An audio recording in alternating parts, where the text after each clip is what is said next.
direito de família passou por várias mudanças nos últimos anos. O núcleo familiar não se restringe mais aos laços biológicos entre pai, mãe e filhos. O amor e o desejo de cuidar de uma criança podem garantir na justiça o reconhecimento da paternidade socioafetiva. Só que este gesto precisa ser muito consciente e voluntário. Há 10 anos, Eurípides colocou seu nome na certidão de nascimento do filho da companheira. Na época, o menino tinha 6 anos, mas convive com ele desde a gravidez. Hoje, Eurípides não está mais com a mãe de Guilherme e, mesmo não sendo o pai biológico, não abriu mão do filho que o acompanha até hoje. É um relacionamento normal de pai, filho, filho e pai. Procuro dar a ele a condição necessária para que ele tenha boas condições de vida, né, uma boa educação, uma boa formação, e que seja no futuro uma pessoa responsável, de boa índole, né, que encontrou um apoio numa família. Essa convivência familiar de respeito, assegurando direitos e deveres de pai e filho, é garantida na Constituição Federal. E por isso a relação de parentesco com essas características se sobressai à biológica, por causa da importância de uma figura paterna para o bom desenvolvimento da criança. Existe, dentro do desenvolvimento infantil, a formação de um laço, né, de uma forma de relação que é muito importante, que é o que a gente chama de vínculo de apego. E esse vínculo de apego, ele se desenvolve desde bebezinho, de maneira primeira, né, com a mãe, que é o que a gente chama de apego central, e em seguida com outros cuidadores, né, onde o pai tem um papel fundamental. O pai está tendo participação cada vez mais presente e frequente nesses papéis. E o sangue não tem nada a ver com isso, né? A relação sanguínea não tem nada a ver com essa participação no dia a dia do desenvolvimento de uma criança. O amor, afeto, carinho ultrapassam a relação consanguínea e por isso a filiação passou a ser chamada na jurisprudência e doutrina também de socioafetiva, garantindo todos os direitos e deveres de filiação. O reconhecimento da paternidade socioafetiva de uma criança é irrenunciável e por isso deve ser sempre consciente e voluntária. O direito e dever dela são os mesmos de toda a filiação. Ele terá direito ao sobrenome, ele terá direito a alimentos, ele terá direito à herança, ele se tornará filho para todos os fins de direito previstos no Brasil. É muito importante esclarecer que esse ato de reconhecimento, ele é voluntário e espontâneo. Tem que ser realmente bem consciente, pois ele é irrevogável. A pessoa não poderá depois arrepender-se e querer deixar de ser pai. O processo de reconhecimento de paternidade, antes feito apenas por via judicial, a partir de 2012, por um ato do Conselho Nacional de Justiça, passou a ser mais rápido e fácil, em alguns casos, colocar o nome de um pai socioafetivo na certidão de nascimento. Esse provimento facilitou, desburocratizou o reconhecimento desta filiação, possibilitando que a pessoa compareça em qualquer cartório de notas do país, emita uma escritura pública ou um documento particular reconhecido, ou até mesmo em um testamento, e depois esses documentos serão levados, este reconhecimento de paternidade será levado ao assento de nascimento, fazendo transcrever a nova filiação e avós, paternos, maternos, conforme o caso, expedindo sua segunda via da certidão de nascimento. Eurípides tem consciência do seu papel de pai para a construção da personalidade de Guilherme. A condição social da família dele, da mãe dele, não é uma condição social boa. E eu acho que eu fui realmente uma pessoa colocada na vida do Guilherme para ajudá-lo a crescer, para tirar uma criança desse mundo que nós vivemos hoje e dar a ele condição de se tornar um homem mesmo, um cidadão. E eu tenho certeza que ele vai ser isso para nós, para a sociedade, que a gente precisa tanto hoje de pessoas com boa índole, boa formação. Bom, e para falar mais desse assunto, está aqui no estúdio o advogado Oséias Oliveira. Obrigada pela participação. Boa tarde. Boa tarde. Bom, qual é o procedimento básico para a paternidade socioafetiva? O que o pai afetivo tem que fazer? O pai afetivo, ele precisa, inicialmente, fazer uma declaração em cartório de notas, informando que reconhece aquela criança como seu filho, tendo em vista o afeto, tendo em vista o tempo de convivência que existe entre eles, bem bem como falou agora há pouco o promotor de justiça, após esse documento ser feito, ser lavrado, ele é encaminhado ao cartório onde essa criança foi registrada, né?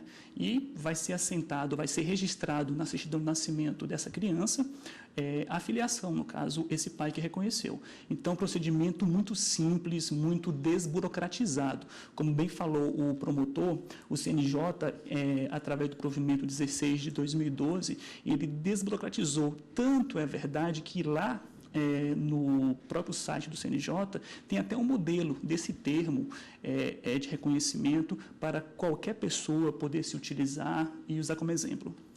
Tem que ser logo no nascimento ou pode ser com a criança um pouco mais velha? Não, no caso é indiferente, pode ser no nascimento ou mais velha. O que nós entendemos, o que se entende é que, como é uma filiação socioafetiva, tendo em vista o afeto que o pai tem para com essa criança, ele vai tendo esse afeto no decorrer dos dias, das semanas, dos meses. Então, com o passar do tempo, o pai pode fazer esse registro já com a criança com 10 anos, 5 anos, ou até mesmo quando nascer. Não há nenhum tipo de impedimento legal para isso. A criança não pode estar registrada no nome do pai biológico, mesmo que não tenha convivência com esse pai e tenha muito mais convivência com esse pai afetivo que convive com a mãe, muitas vezes, ela não pode estar registrada no nome do pai biológico. Não. Um requisito importante para esse registro é que a criança não tenha pai biológico, porque se tiver pai biológico, não tem como a criança ter 2 pais, né? Registrados na sua certidão de nascimento. Então, não pode ter pai biológico. O pai socioafetivo, ele pode ser um namorado da mãe, por exemplo, ou tem que ser uma pessoa que conviva com ela, que more com a mãe? Não há nenhum impedimento para que seja um namorado. No entanto, é preciso que exista uma convivência do pai com o filho. É de se entender que se esse suposto namorado, esse suposto companheiro não tiver uma convivência com o filho, nos parece que não vai ter aquele afeto para poder dar motivo a esse reconhecimento. Não há um impedimento para isso, mas como esse reconhecimento é daquela criança que o pai viu crescer ou que está ajudando e que chama essa criança de filho e o filho chama de pai, é interessante que exista toda essa situação dele ver a criança crescer. E o acompanhamento psicológico, a gente sabe que a adoção, por exemplo, quando você vai adotar uma criança, entra numa lista de espera, tem toda uma circunstância, uma série de procedimentos que você tem que cumprir para provar que pode adotar uma criança. Isso. Nesse caso do pai socioafetivo, é bem mais simples. Não, nessa situação é simples. Na adoção, a gente observa que não existe um contato, né, prévio entre o pai e a criança ser adotada, ou seja, não existia 1, 2, 3 anos de convivência. Aquela criança não chamava o pai pelo nome de pai, ele não conhecia. Então, como são 2 pessoas ou uma família que vai ser criada, sempre existe esse acompanhamento psicológico. Nesse caso, agora, sob análise, não é necessário, uma vez que já está configurada a relação de pai e filho. Para todos os efeitos, naquela família, aquela criança tem como pai e o pai tem como filho. Para as pessoas que estão cercando aquela família, para a comunidade, para os amigos, é pai e filho. O que a justiça veio em boa hora, desburocratizar é esse reconhecimento, para que, de forma rápida, se oficialize a situação da criança como pai, como filho daquela pessoa. Tá ótimo, a gente ainda tem outras dúvidas a esse respeito, só peço um minutinho para o senhor, a gente já volta a falar sobre esse assunto. Aqui no estúdio nós voltamos a falar com o advogado Oséias Oliveira a respeito da paternidade socioafetiva. Doutora, assim que registra a criança, o pai socioafetivo não pode querer desfazer em momento algum essa paternidade. Exatamente. É por isso que tem que ser um registro bem pensado, é por isso que é preciso ter afeto, ter carinho, é por isso que precisa ter todo esse acompanhamento. O pai, ele não pode, depois de realizar esse registro, simplesmente ir lá e pedir o cancelamento, até para poder preservar o interesse da criança. Olha que trauma essa criança iria ter se uma hora o pai registrasse e depois cancelasse o registro. Então, ele não pode cancelar esse registro. Em caso de separação, como fica a situação da criança em relação à guarda, alimentos e toda a situação que envolve mesmo a filiação? Como bem dito anteriormente, essa criança ela vai ter todos os direitos de um filho com vínculos com laços sanguíneos, ou seja, ela foi devidamente registrada e vai ter o pleno direito à pensão alimentícia, direito a um nome, ela tem direito à herança, ela tem direito a uma série na verdade, ela tem direito a todos os benefícios que uma criança, que um filho sanguíneo teria, bem como um filho adotivo também. Então, a ela não é tirado nenhum direito. Em caso de separação, os pais podem estipular guarda compartilhada, pode estipular guarda com a mãe ou guarda com o pai, a criança pode ser ouvida para saber, dependendo da idade dela, com quem quer ficar, enfim, são direitos inerentes a qualquer criança que ela vai ter. No caso de casais do mesmo sexo, há também a possibilidade desse vínculo socioafetivo? Sim, há essa possibilidade, não existe impedimento, desde que a criança já esteja devidamente registrada em nome de uma das pessoas, em nome de um dos cônjuges. Daí o outro também pode assumir e pedir essa paternidade ou maternidade socioafetiva. Exatamente, mas tem que ter o registro já em nome de uma pessoa desse casal.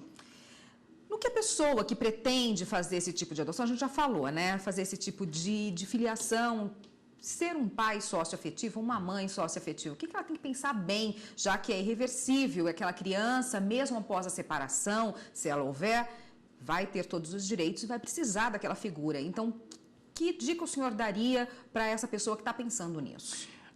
O pai que vai fazer, que vai ter essa atitude, obviamente que ele tem que refletir que aquela criança será filho dele para sempre, e será um herdeiro dele, e irá passar os valores dele para frente. Esse pai ele tem que ter a perfeita noção de que esse ato ele é irrevogável, a não ser que ele comprove que foi coagido. Mas, em tese, esse ato é irrevogável. Então, ele tem que ter plena certeza de que o amor que ele nutre, o afeto que ele nutre com essa criança não vai ser abalada por uma separação, que ele vai ter o mesmo carinho com essa criança que ele teria por uma criança que tivesse o seu sangue. É um ato valoroso, é um ato de hombridade e que hoje em dia a justiça tenta desburocratizar e tem tido muito êxito nisso. E uma criança que se vê abraçada por um pai que de forma valorosa faz isso, obviamente que a criança vai ter um grande homem como exemplo, né? Então, eu sempre aconselho que o pai que faça isso pense e que, se realmente fizer, que assuma o seu papel de pai e que seja um ótimo pai para essa criança. Tá ótimo, doutor. Obrigada pela participação. Eu conversei com o advogado Oséias Oliveira a respeito da paternidade socioafetiva. Obrigada pela participação. Até uma próxima.